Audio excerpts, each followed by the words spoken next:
The United Nations annual meeting on climate, the Cop27 Summit, is all set to begin in just a few hours from now.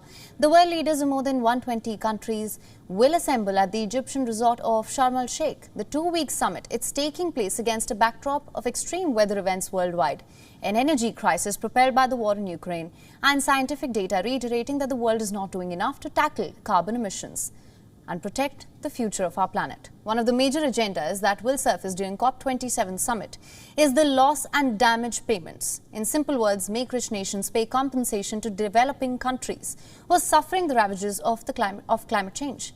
Now, during the Cop26 Summit in Glasgow last year, rich countries had admitted that to have failed to mobilize these funds. Rich countries have long opposed the creation of a fund to address loss and damage. However, in the latest, United States of America has softened its resistance to pay developing countries.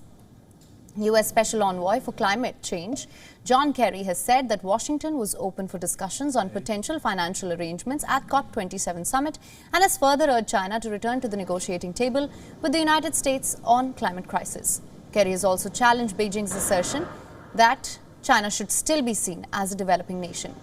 During an interview, Kerry said that China contributes 30% of all emissions and should contribute for climate change. The United States is currently the world's second largest climate polluter, with China ranking as number one. The climate talks between Beijing and Washington have stalled after U.S. House Speaker Nancy Pelosi's visit to Taiwan.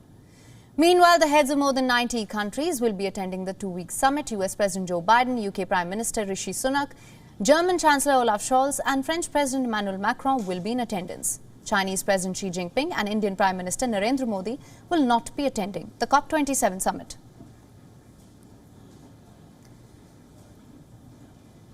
An energy crisis has been propelled by the war in Ukraine, and the Cop27 Summit is taking place against the backdrop of extreme weather events that we've witnessed.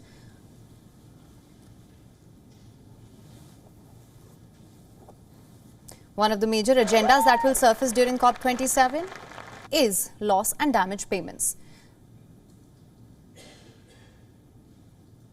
For more on this, we're now being joined by Bhavin Kandhari, who is an environmentalist and will also be attending Cop27. Thank you so much for joining us. Cop27, as you know, being hosted by Egypt this time.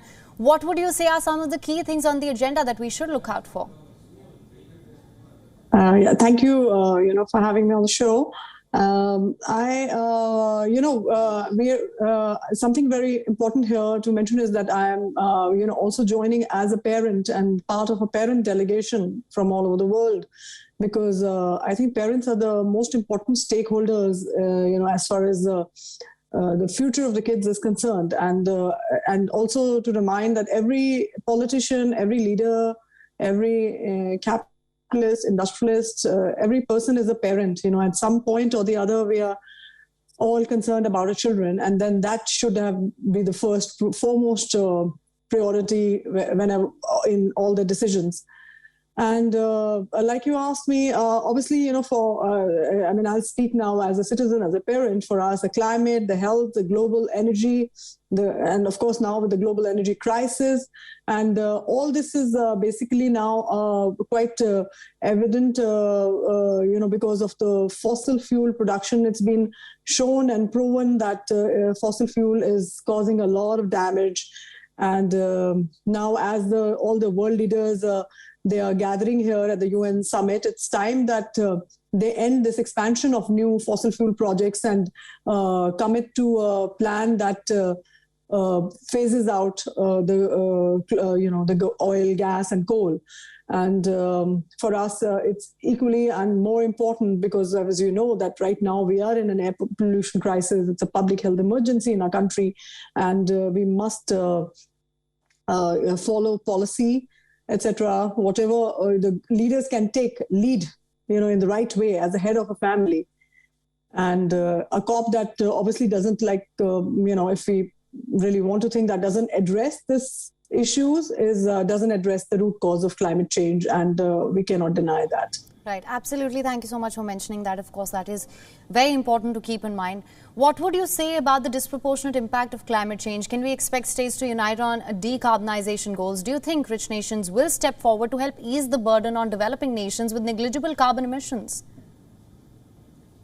Yeah, of course. I mean, now, despite the experts are ringing so much alarm on the threat of fossil fuels, but the governments are still approving new coal, oil, and gas projects, even though burning the world's, fossil fuel reserves would result in maybe almost 7 times the climate pollution than what is needed to keep warming below 1.5 degrees.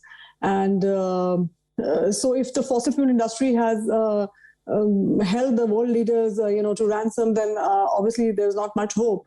And we would like that the ending, a very strong ask is that ending of expansion of these fossil fuels and committing to a plan for a global, energy transition should be basically the bar or the main lead for climate leadership.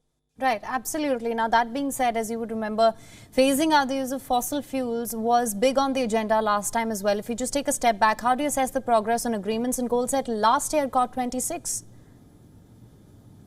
Yeah, Cop26 was all about, phase out and phase down. And, the debate between that and India, of course, being a developing country, in all fairness, needed that little bit of leverage, but then we cannot take steps back, which we have. So the Hasdeo and many projects in Orissa, the mining, and Chhattisgarh. This is not obviously working towards our pledges. And while here in the global north, there are obviously lot is happening because of steps are being taken back. We are taking back steps because of the war, and so reasons will always be there. But there is nothing more important than the life of our children and their future. And I think if every politician will think like that, we will tend to make the right decisions. Right. Also, another important statement that has come out ahead of this meeting is Special Envoy on Climate to US President John Kerry has also urged that China must return to negotiations as it contributes 30% of all emissions. Do you think this will result in effective participation? Yes, of course, because all the people who are responsible, they need to be there. China is majorly responsible for the state that most of us are in, and that's why we are here. And how is it that we can go without them, or like initially UK also for a Prime Minister not to participate, because they're among the first 10 who are responsible for this complete catastrophe, and they must be part of the negotiations, and they must pay. And for us, climate finance is extremely important. The loss and damage finance must be honored. And with urgency, not on paper and not on drafts and not saying, because it has already been so many years and the damage is being done. Right. Well, Ms. Parveen Kandhari, thank you so much for joining us on this broadcast with all your inputs on this. Thank you. Thank you so much. WION is now available in your country. Download the app now. Get all the news on the move.